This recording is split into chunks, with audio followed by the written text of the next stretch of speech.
Vishnupad Paramahamsa Parivrajacharya Astatarya Sat to His Divine Grace Srila Bhakti Siddhanta Saraswati Thakur Srila Prabhupada Ki Jai. Kota Vaishnava Vrinda Ki Jai. Acharya Srila Haridas Thakur Ki Jai. Prem Sikaho Shri Krishna Chaitanya Prabhu Nityananda Shri Advaita Gadara Shiva Sati Gaur Bhakta Vrinda Ki Jai. Radha Krishna Gopa Gopinath Shama Kun Radha Kun Girdhar Govardhan Ki Jai. Mayapurdam Ki Jai, Vrindavandam Ki Jai, Jamuna Devi Ki Jai, Ganga Devi Ki Jai, Tulsi Devi Ki Jai, Transcendental Book Distribution Ki Jai, ISKCON Philadelphia Ki Jai, Samaveda Bhakta Vrinda Ki Jai, Gaur Premanande, Hari all glorious the assembled devotees, Hare Krishna. All glorious the assembled devotees, Hare Krishna.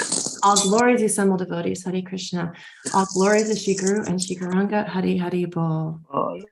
Nama Om Vishnu Padaya Krishna Prasaya Bhutale Srimati Bhaktivedanta Swaminiti Namane Namaste Saraswati Devi Gauravana Pracharane Nirvishesha Shunyavadi Pashyata Devatarane Om Namo Bhagavate Vasudevaya Om Namo Bhagavate Vasudevaya. Om Namo Bhagavate Vasudevaya. Om Namo Bhagavate Vasudevaya. Om Namo Bhagavate Vasudevaya. Om Namo Bhagavate Vasudevaya. Narayana Namaskritya Naram Chaiva Narottama Devam Saraswatim Yasyam Tatu Jaya Mudirayat Nastapraya Shio Bhadreshu Nityam Bhagavata Sevaya Bhagavati Uttama Shloki Bhaktir Bhavati Naishtaki. So good morning, everyone. So we'll get started with the verse, and I'll say it 3 times, and then all of you can also repeat. So Tamapayatam Pratiyantantu Vipra Gangacha Devi Drita Chitamishe Vijo Yoprishta Kushas Takshaktyo Dashatva Alam Gayata Vishnu Gataha Tamopayatam Pratiyanto Vipra Gangacha Devi Dritam Chitamishe Vijo Pashrita Kukashta Taksho Shatakova Dashtavalam Gayata Vishnu Gataha Tamopayatam Pratibhyantu Vipra Gangacha Devi Drita Chitam Mishe Dijo Prasrishcha Kuhaka Shakova Dashtatam Alam Gayata Vishnu Gataha.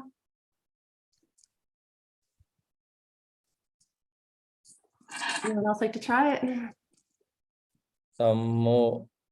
Tammopayatam pratiyantu vipra Ganga cha devi ritachittamishe Dvijopashrushta kuhakas takshako va Dasatvalam gayata Vishnu gatha. Anyone else? Tammopayatam Pratiyantu Vipra Ganga cha Devi Dhritachittameshe Dvijopashta Kuhakasta Kshakova Dastav Alam Gayata Vishnu Gataha. Hare Krishna.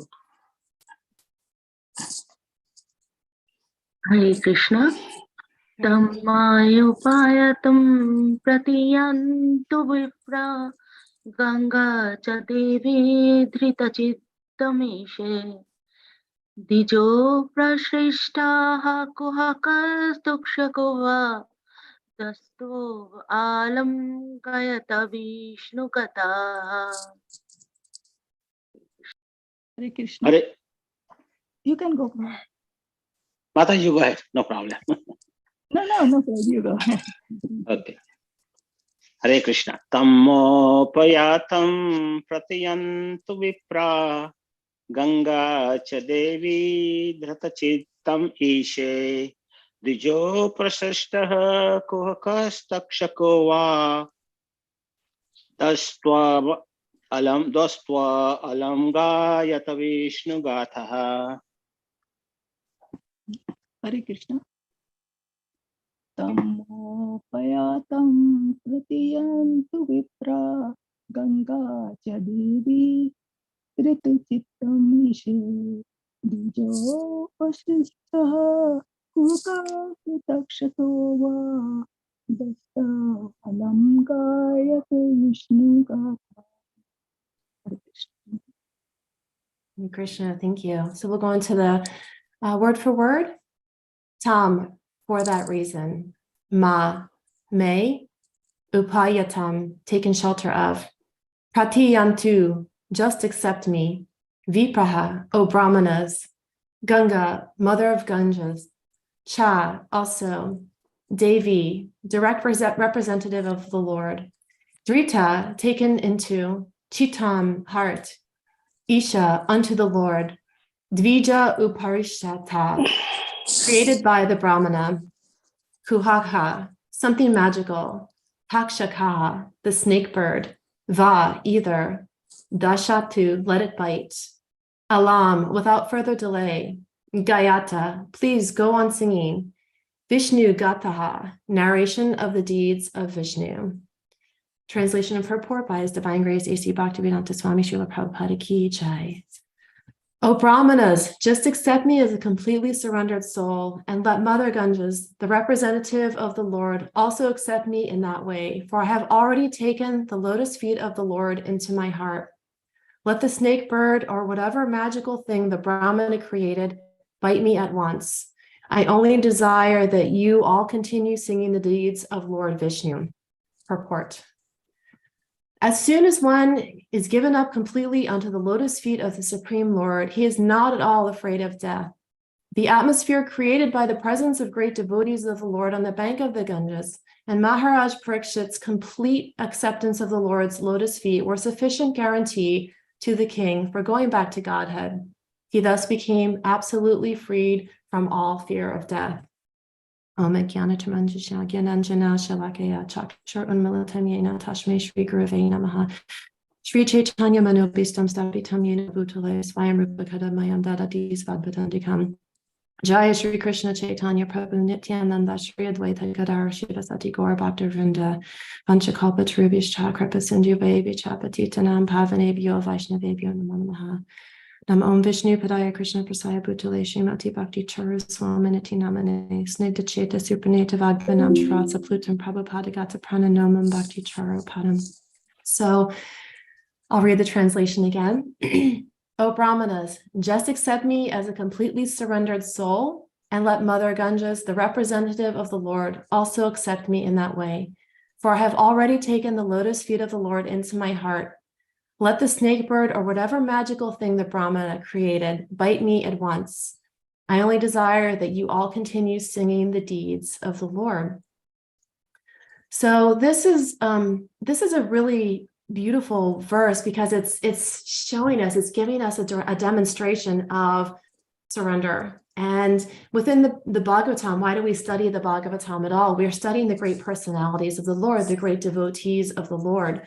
So in that, our goal is to see these examples, see these perfectional examples of how to surrender, how to conduct devotional service, how to completely give ourselves over into the lotus feet of Lord Sri Krishna. And here, King Parikshit, even though he felt very remorseful about what he had done to the sage, he realized that at the end, even though he accepted the curse was coming, it was imminent. And he knew that the son of the sage, the rishi, was coming after him. He sent the snake bird to kill him, and he knew that, and he fully surrendered. He knew that all that mattered was his complete and utter surrender unto the Lord.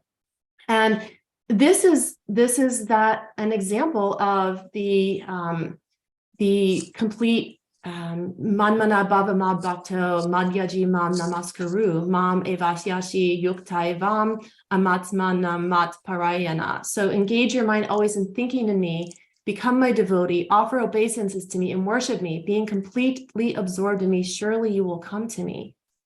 Here, King Parikshit, he is completely absorbing himself and he's choosing, even though this curse is coming toward him. What is he choosing to do? He's not running around frantically saying, oh my God, someone stop this curse. This is awful. Get me out of this situation. Lord, please get me out of this situation. That's not what he's doing. He's not praying for relief from the situation. He's doing quite the opposite. He's turning into the situation. He's accepting it. He's turning into Krishna and saying, I only just surrender to you. I've made mistakes in my life, but all that matters is my relationship with you. And knowing that he's on the path of death, of imminent death in the next 7 days, what he chooses to do is not even taking water or food or anything. None of that matters to him. What matters to him is hearing and learning and discussing the qualities and the greatness of the Lord and the relationship with the Lord, devotional service.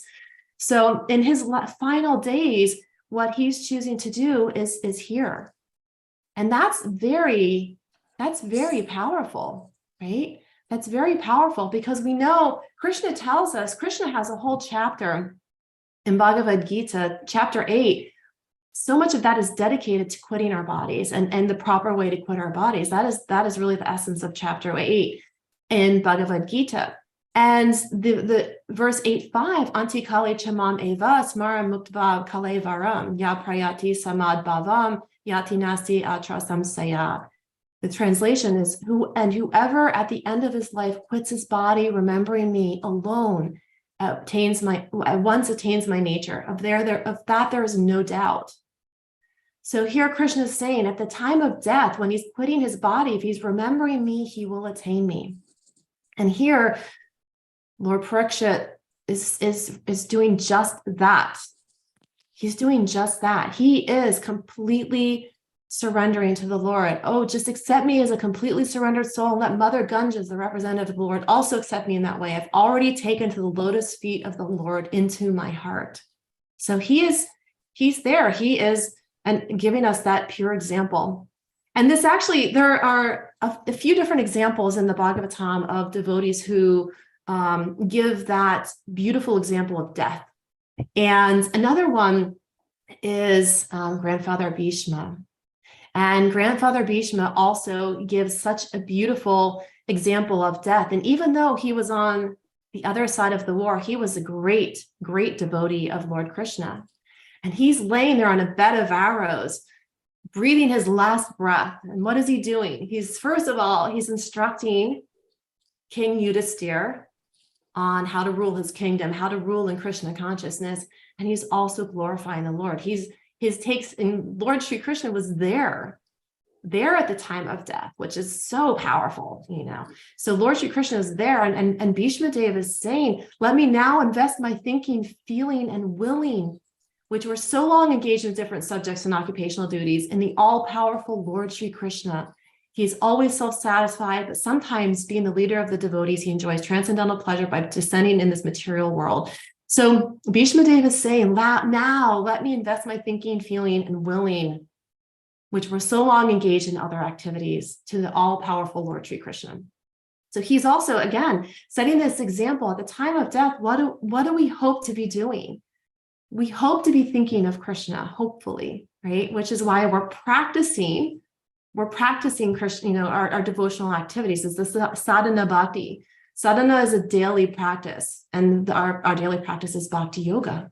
So our sadhana bhakti is helping to prepare us for that time of death. And it is kind of in modern Western culture, talking about death is very macabre. It's very grim. People don't want to talk about death. But in devotional activity, that's the one thing we want to remember. We want to remember that these bodies are temporary. These bodies are going to at some point perish, and that our spirit soul, because it is eternal, our spirit soul has, we have a choice in what happens in the next lifetime. So at that time of death, what we are trying to do as devotees is we're trying to prepare ourselves so that at that time of death, we can remember the Lord. Now, why is this important? So you can say people out there in the world might say, well, life's pretty good here. God's good, but, I don't have to spend so much time focusing on God and stuff. I've got a busy life. I have a family. I have work. I'll do my activities here and there, maybe. And some people don't even do that much. They just say, God, God, schmuck, whatever. That's for other people. I'm just fully engaged in these material activities and having a successful life and a successful family and making money and just trying to be a good person. And that's one approach. It's not the one we recommend, but it's an approach, and that will get them a lifetime, another body when they die. They will not likely achieve Krishna's abode with that mentality. But we know better, right? Because we're here, we're studying the proper path in life. We've studied the Bhagavad Gita, the Song of God. He told us what to do. He's given us exactly how we should be living our lives and how to reach him. So the things I've been meditating on a lot recently is how do we really get to that point? Because devotional service is not always easy. And so we see these really great examples of King Parikshit and grandfather Bhishma. They've laid out these perfect examples of how to die. And then we see these examples also of devotees in the Bhagavatam that provide a beautiful example of how to live. We see that. So we see, Prahlad Maharaj. We see all of these devotees. We see Arjuna. We see Queen Kunti, and so many of these other devotees that have really dedicated their lives to God consciousness, to Krishna consciousness. And Prahlad was just a child, and so here we have the opposite end of the spectrum. We have this child, Prahlad Maharaj. So he's telling his classmates how to live their lives, and they're saying no, that there's time for that. That's what people do when they're dying. That's what people do when they're old, is get into their spiritual life, focus on religion. We want to have fun. But Prahlad is saying at a very tender age of 6, he's saying, no, actually, what's really important is starting these things now, so that we create the life that is guiding us toward that end result of Krishna. And while, yes, we can at any point pick up the mantle and say, I'm going to become more dedicated to spiritual life. I'm going to really be focused on bhakti, focused on my relationship with God, with Krishna. We can do that at any point. We could do that the day before we die, and there would be benefit. However, there is, at any point, we could just die. We don't know what the Lord has intended for us. We don't know at any point something could happen. God, that's just life, how that is. And it's scary to think about it. It can be really, really terrifying to think, oh, I could just tomorrow just get hit by a bus and suddenly things are gone. And so if we don't think about the imminence of the end, because it could happen when we're least expecting it, then how do we prepare ourselves in the meantime? So there's the concept of sambandha gyan, abhideya, and priyojana. And I wanted to talk a little bit about these concepts today, because something I've been also meditating on and just really thinking, what is the goal? What is their goal of bhakti? What is the goal of life? And so we can go through these activities, we can read, we can study, we can chant, and we can intellectually say, well, the goal is to go back home to Godhead. That's the goal. How do we live our lives? Do we live our lives with that goal in mind? Or is it kind of written on the paper? It's like, okay, it's over here. This is the goal. I know that's the goal. But our actions, our activity really say something else. So we have the goal, and what is the activity getting us to that goal and the relationship? So in this process of devotional life, in this process of Krishna consciousness, we need to understand that there is a relationship there with the Lord, right? That's the sambandha gyan. This is the knowledge that there is this inherent relationship, this connection with God. This inherent connection is there for everybody. We all have it. It's just a matter of whether or not we choose to uncover that knowledge and to bring it to the forefront of our lives. Because when we start to really dive into the fact that there's a relationship there, there's a possibility at least, right? There's definitely a possibility for relationship there because God is in our hearts. And that's sometimes that can be the start of the relationship, is to recognize Chaitya Guru, super soul, and to understand that Paramatma here in our hearts is where that spark of God that can be guiding us throughout our day. And then there's the personality of Godhead.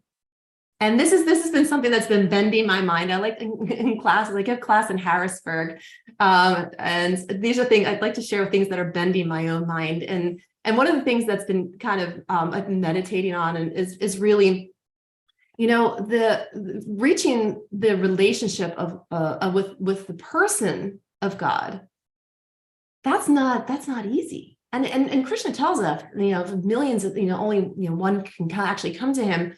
Why? Because he's the personality of Godhead is in and of itself a very complex, almost bewildering concept, that God is this person that we can have this relationship with, but it doesn't come easy. And so if we really truly, if we know what the goal is, that the prayojana is that developing love of Godhead, that's the goal. The necessity. Prayojana actually means necessity, and the necessity in life is to cultivate that relationship with God and to develop love of God. And so if we actually choose that in our lives, that we say, okay, well, I'm not just satisfied with engaging with the energies of the Lord and this kind of Brahma, Mayavadi concept. I'm not satisfied with just this Chaitya Guru relationship, because I know that there's more. We know it. You can't unknow something. And that's the thing that's really can be difficult about knowledge, is that if you choose to ignore knowledge, then you're acting in ignorance and you're in darkness, nescience. Because then because we can't unknow something. We already know it. So now what do we do with this information? So we're all here. We know that God's a person. We know that there's a relationship that's available to us. But how do we get there? How do we get to this relationship? And with grandfather Bhishma, he had Krishna standing right there in front of him. And he knew that was Krishna. And he turned right to Krishna as he was dying, and he opened his eyes wide.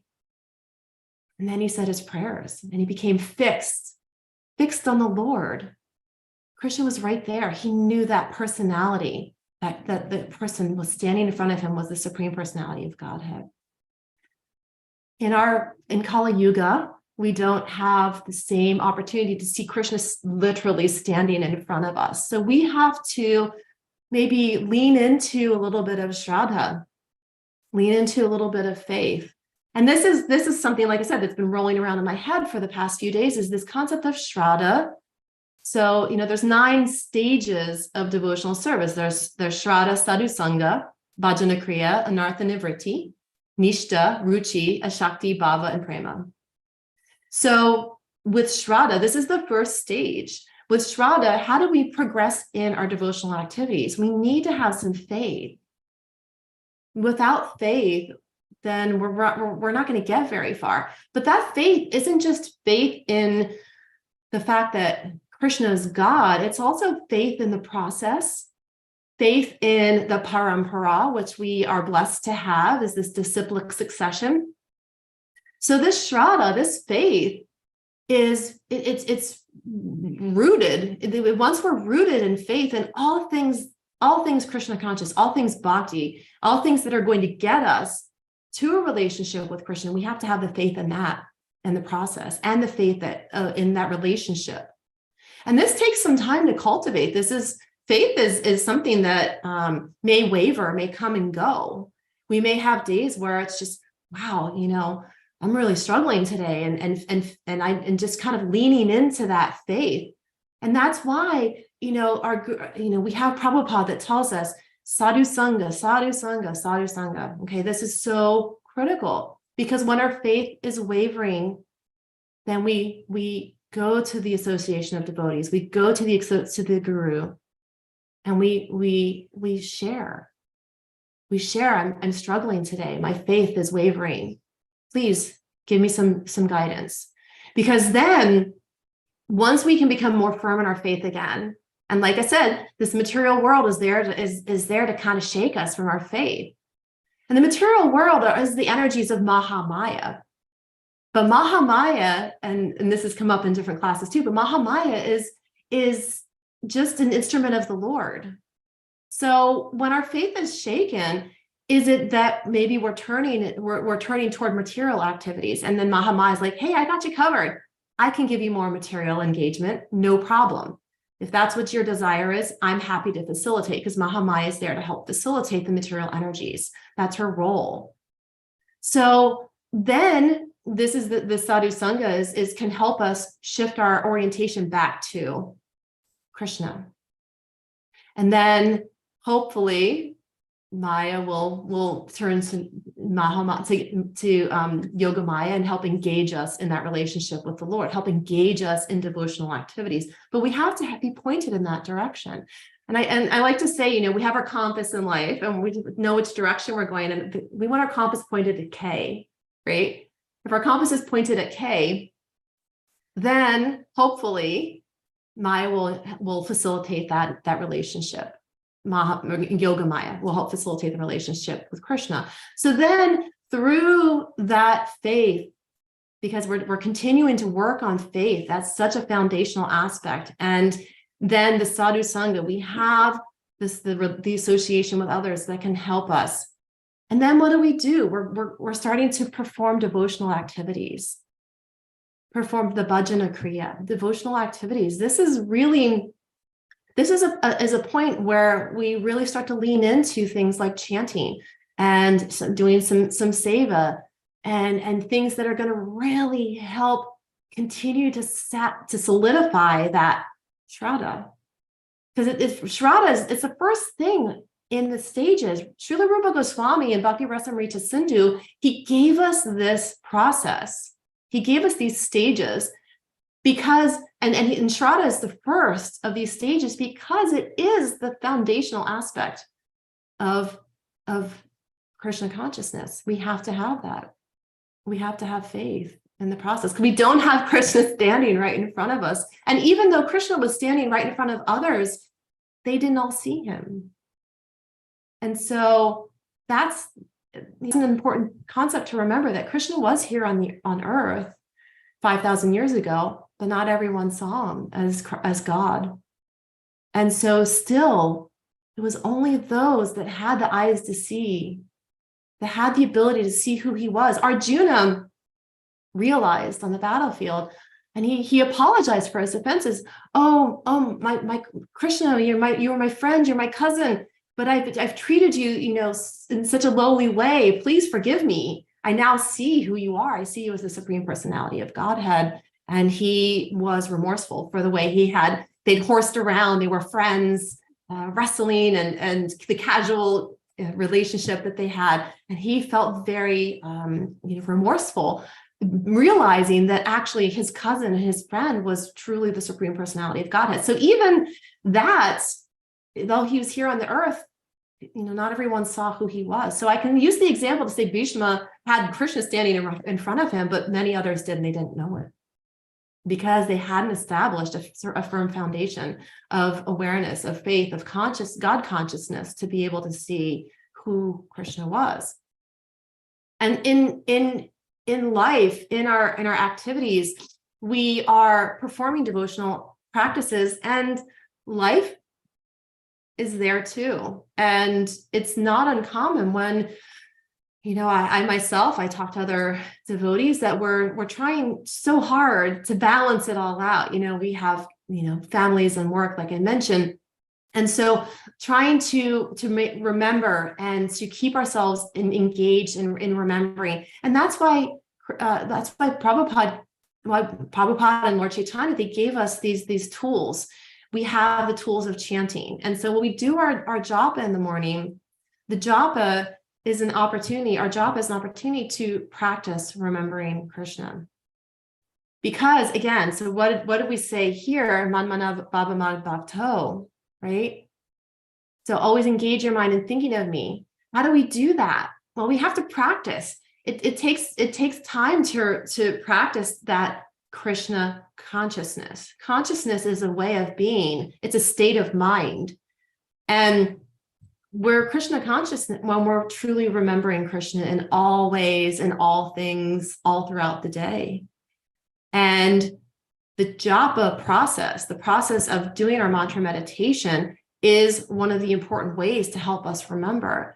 So if you've ever, just caught yourself maybe chanting, just chanting japa or chanting in your head, that's because maybe you were earlier in the day, you were doing your rounds, or maybe this happens to me sometime, and I'm nobody like this. I just smile and laugh when this happens to me, but I'll finish my rounds and I'll be walking around the house or outside walking, and I'm still chanting.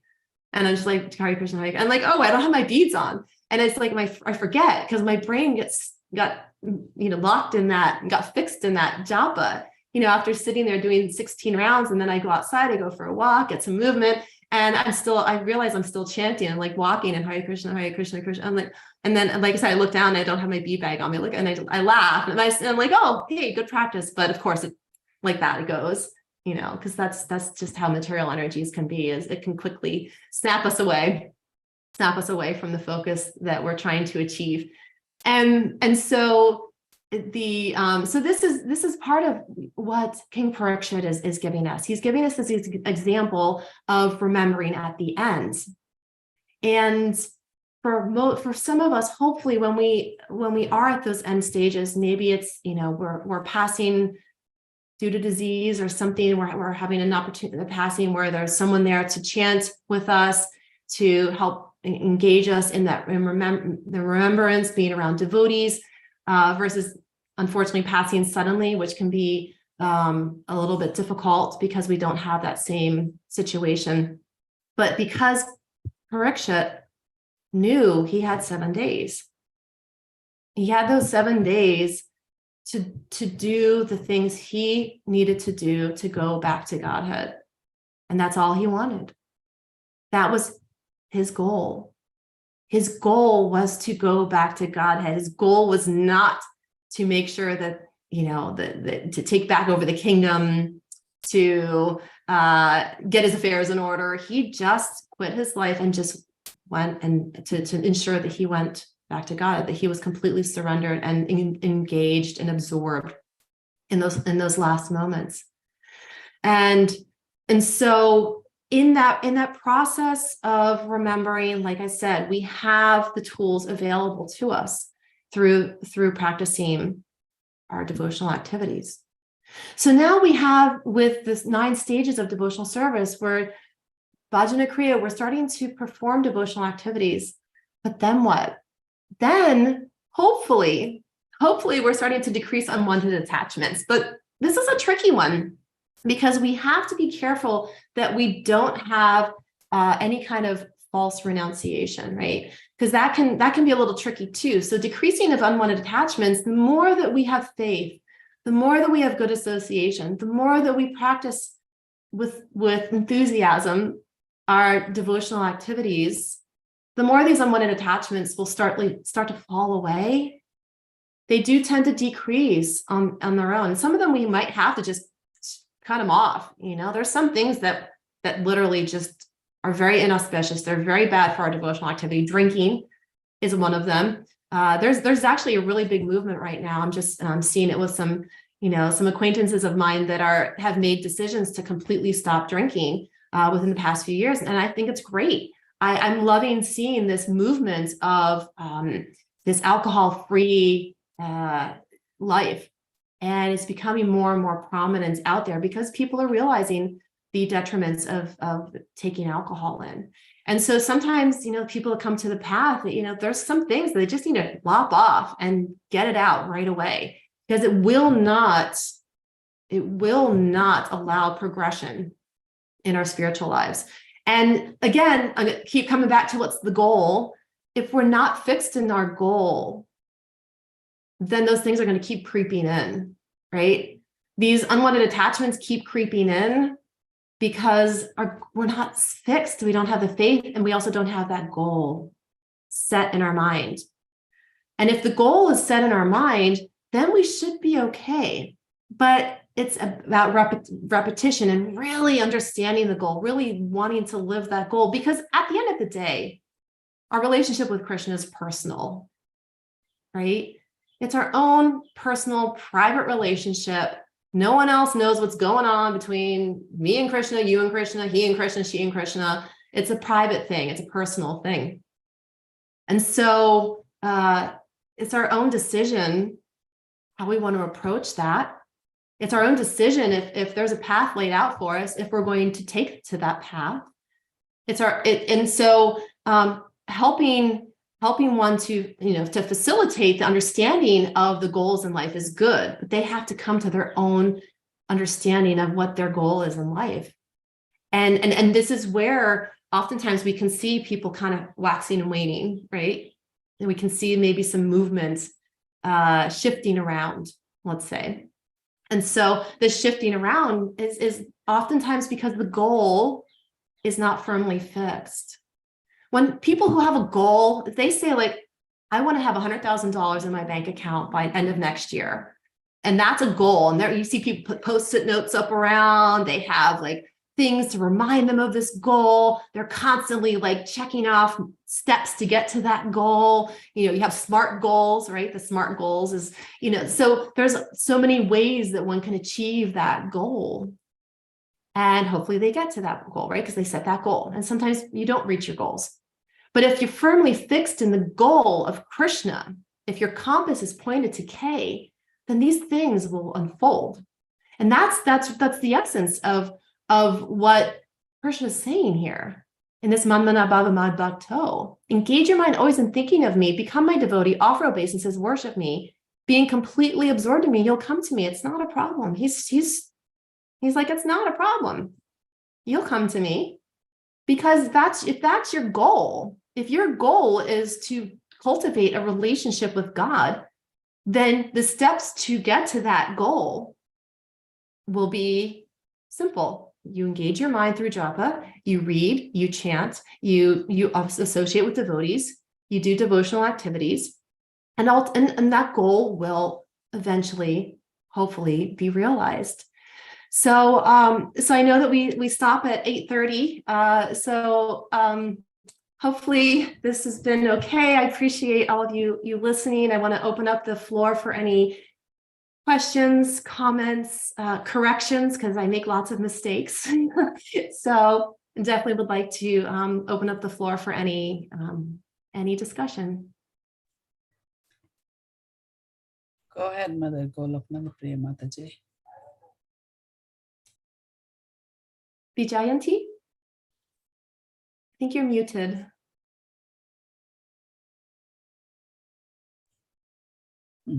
Okay. Yeah.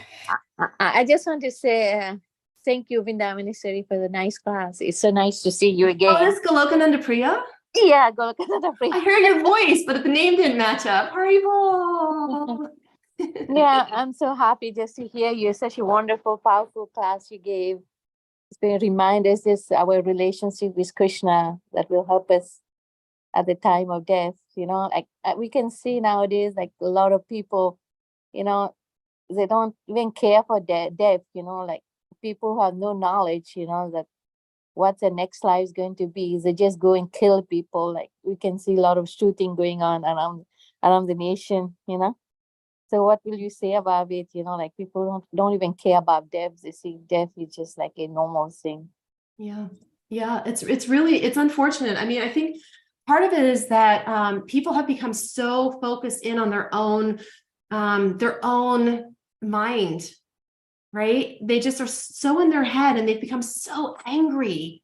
So people have become so angry that they just take death in those ways with the mass shootings.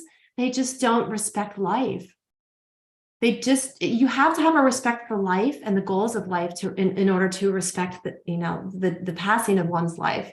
And those who, these shootings and murders, it's really a symptom of Kali Yuga, but it's such a distortion.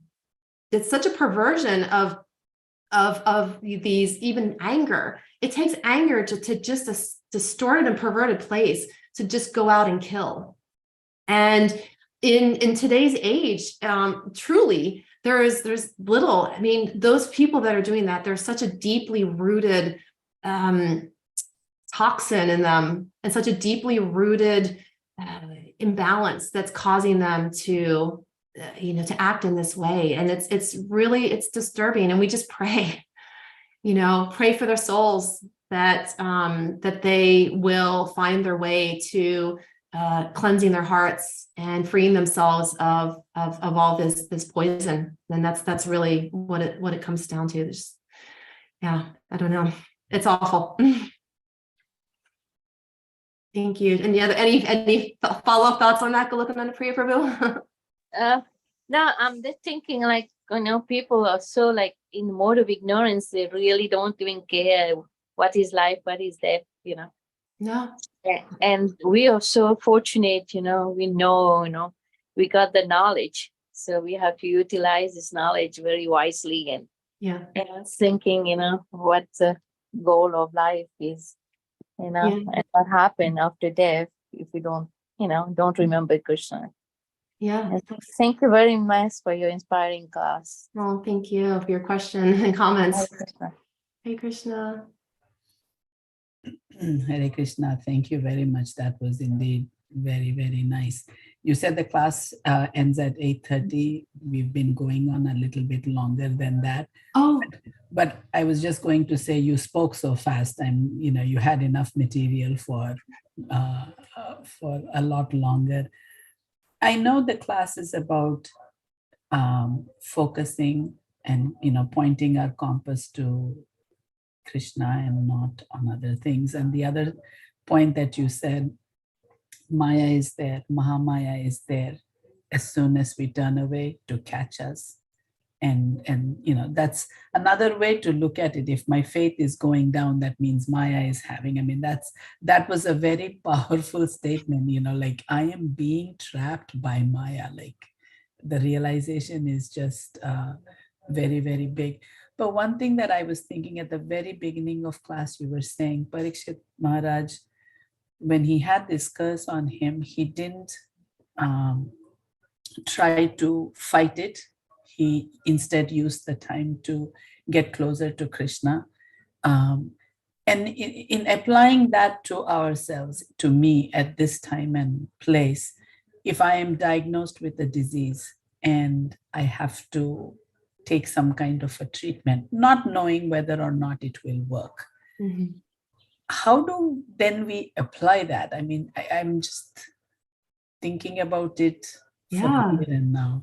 No, that's a really good philosophical question. I think that there is a lot of approaches to it. And I think it really depends on where your own personal convictions are. There are some religions actually that don't believe in any modern medicine interventions. And so that's not us, of course, certainly, but some people still often do follow that path of, no modern interventions. And that's a choice. I think at the end of the day, we do the best to maintain our bodies. And Prabhupada encouraged us, health, sadhana, seva, right? So in that health category, health comes first, then sadhana, then seva. And in that health component, we are responsible for this body, which is the temple for the Paramatma, right? We're carriers for the relationship here in our hearts. So in that aspect of health, we do everything that we can to maintain our temple, to maintain our bodies within reason, right? Now, we're not talking about like life extending, cryogenics or things like that are really absurdly life extending, right? So if someone has a disease and there's a reasonable treatment for it that has a good chance of bringing about health and remission, then of course, that's seems to be a logical way to reasonably maintain our bodies. And so in our devotional practice, we're trying to do the best that we can, like I said, to maintain our bodies, to practice devotional services, to serve out in the world. And so we need to take good care of our bodies. And if there's something that goes wrong, then, and even if it is something that's declared terminal, and there's some treatments that can be done to see if they are going to work, there's nothing wrong with that. Now, take that extra layer, and we're going to put some icing on that cake, that conversation, and we're going to say, regardless of what treatments one's undergoing, the consciousness can still be pointed toward Krishna. So, you know, we can take the treatment, we can work to take care of our bodies and maintain our health as best as we can, and also continuing to still remember, Krishna, I understand that you're in control. Whatever the outcome is, I have full faith that it's what you desire.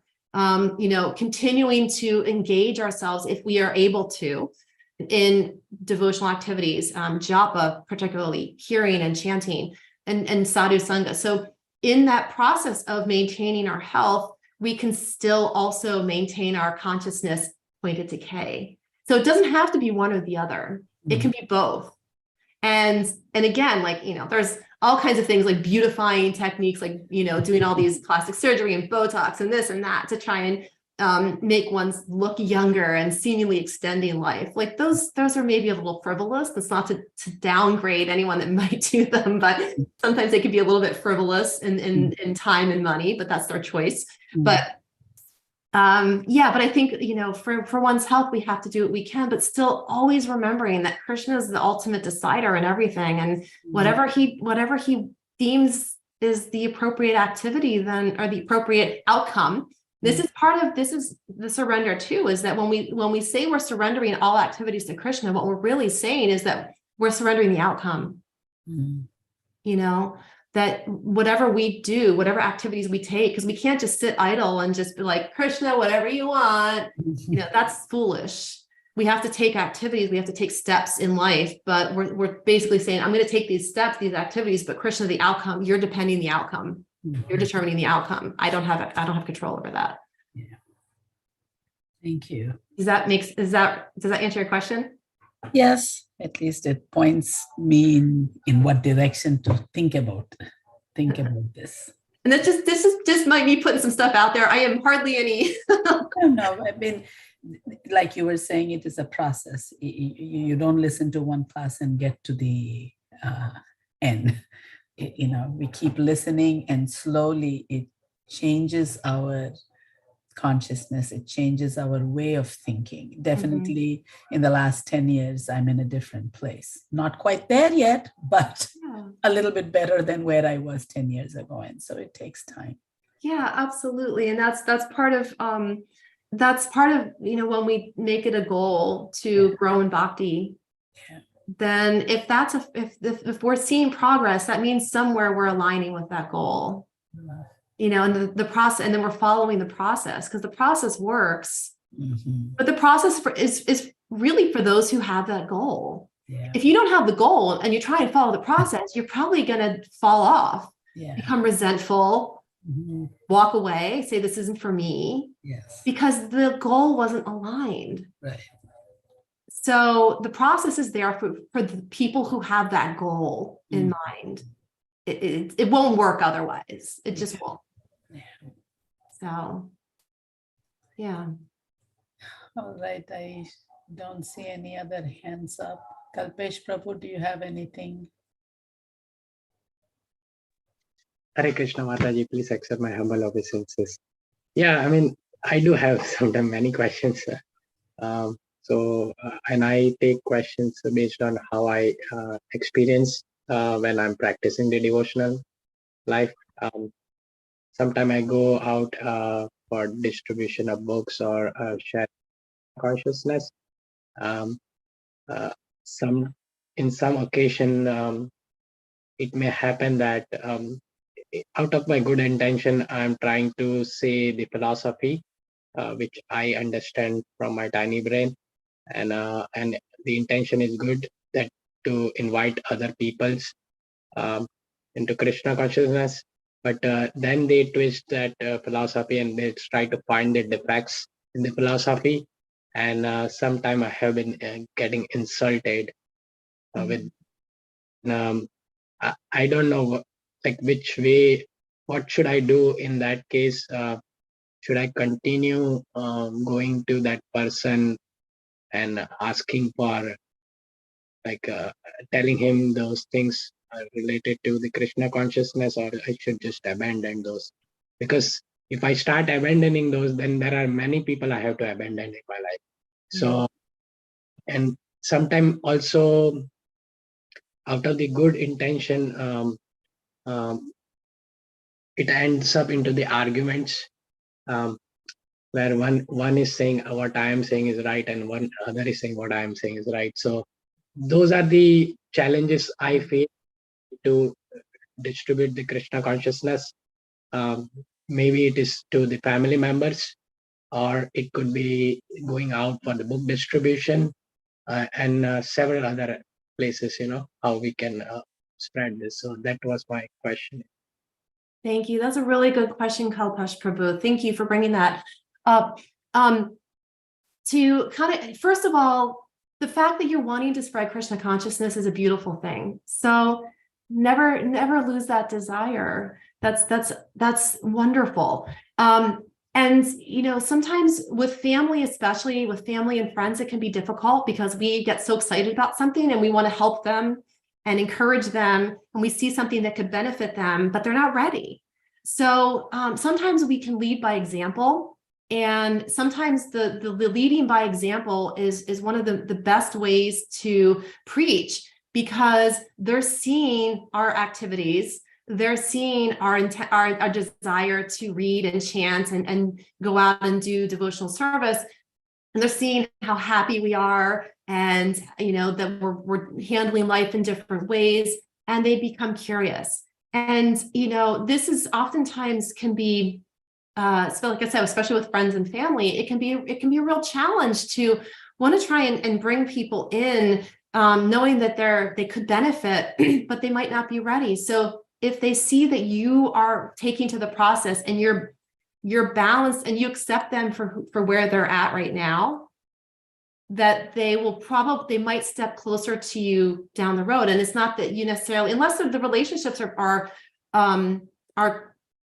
hindering your Krishna consciousness. And this in my opinion, and what I've learned over the years, is that we have to be careful about relationships that might be hindering our Krishna consciousness and pulling us down. So those can be a little bit tricky to navigate. But if the relationships are otherwise good, and they're just not, the Krishna consciousness aspect isn't fructifying, then it's perhaps an acceptance of, okay, this is where they're at. I'm here and I'm going to just keep focusing on my own Krishna consciousness, and hopefully that they will someday be interested and ask questions. But on the book distribution side, all glories to book distributors. They have a hard job. And I think that you're putting yourself out there in the world to try and spread this knowledge, and it's not an easy job, and you're going to get hit in the face sometimes, and that's just part of book distribution. It's just kind of like with sales. For every no's you get a yes, every 10 no's you get a yes, right? And so with book distribution, it's kind of like, buck up, you can get this, just keep trying. The no's don't mean that you're a bad person or that they're rejecting you. The no's just mean that they're not taking to it just yet. But maybe hand them a card, hand them like a little card with the Maha Mantra on it instead of a book, and say, here, please take this instead, and that's a trade-off to say like that. Okay, you don't want this book, but take this card. It has information on it. And like I said, it's sales. The book distribution it's devotional, in the sense, devotional sales. So we have to accept that kind of the rejection that comes along with that. But it's harder with friends and family. It's definitely harder with friends and family because we care about them and we want them to experience what we're experiencing. And unfortunately, everyone's at different places in life. And so, like I said, when we can live by example and just let them see that we're happy in this process. And, I've been practicing for like 11 years now, and my parents are they're okay with it. They're Western, of course. So they're supportive. And my mom actually came to the temple a couple of times, and a couple of months ago, my husband and I hosted a small kirtan at our house, and it was the week of our birthdays. And so we convinced our parents to come, my parents and my brother and my niece, to come over for a little cake and ice cream. But we told them to come a little early so they could hear kirtan. And that was kind of our little ploy to get them. So we weren't preaching to them. We just let them hang out with some of the devotees. And we're like, oh, did you have a nice time? Like, oh, your friends are very nice. They're just the nicest people. They're so nice. No one talked to them about Krishna consciousness. They said, hey, how are you? Where do you live? You know, so nice that you came. And just learned that, you know, when they talked to the devotional friends, and they were like, oh, you know, what's your name? And it was very sweet, and they loved it.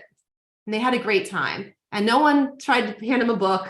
No one did anything, but they enjoyed the atmosphere, and they felt like it was positive for them.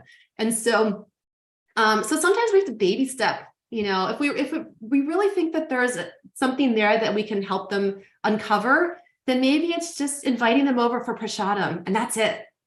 No books, nothing, just having a really sweet, loving conversation and having prasadam, and that's it. And maybe having kirtan playing in the background, you know, and then they start to soften. They soften, they soften, they soften. And then eventually maybe they start to open up, and they pick up a book while they're standing by your bookcase, and they start thumbing through it.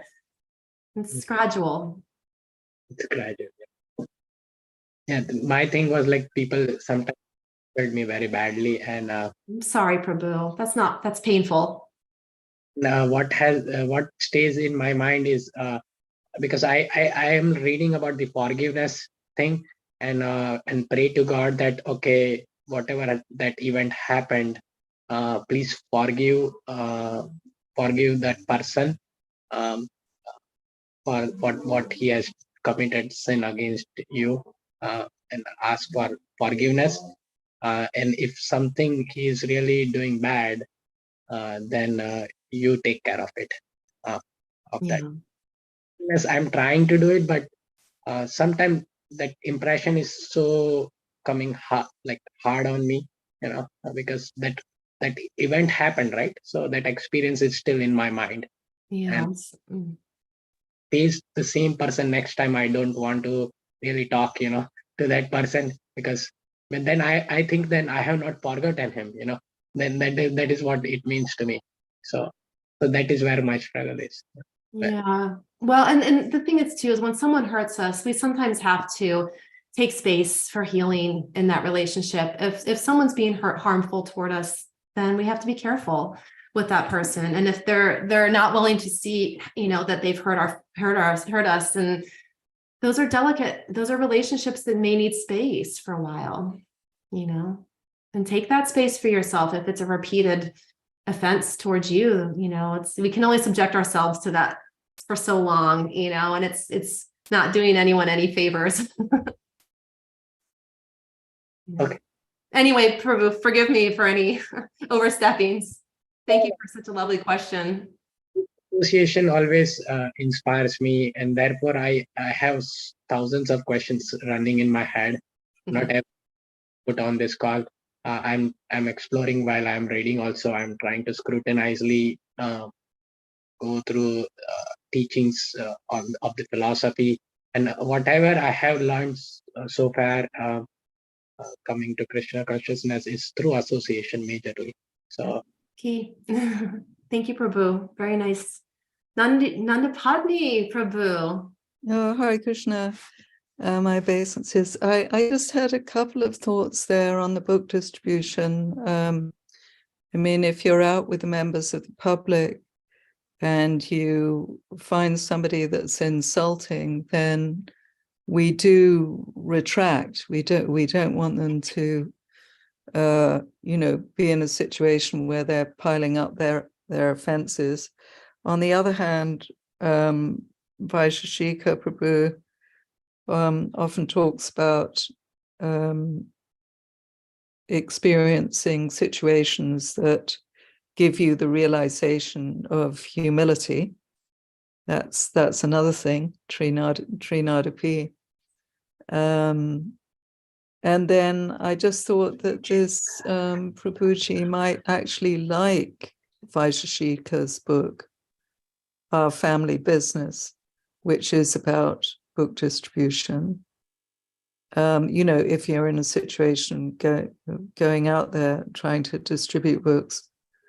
And he also, on his own threads and posts, he does have some YouTubes where, you know, he gives his lifelong experience in book distribution. So I just thought I'd put that forward because, you know, one can get slapped about a bit out there.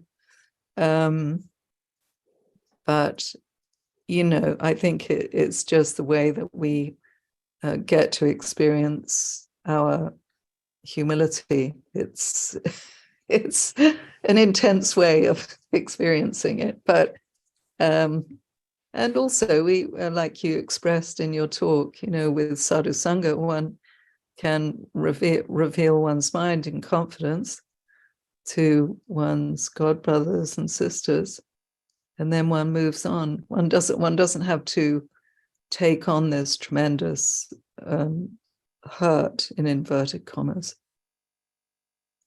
Yeah, anyway. Okay, Haribol. No, that's wonderful. Thank you so much, Prabhu. Those are excellent points. Thank you. Thank you very much, Mataji. Thank you very much. Lots of good points for, you know, from Sadhana. Yes, lots of good points. Book distribution. Looking forward to having you on our schedule regularly now. Thanks for the invitation. Thank you.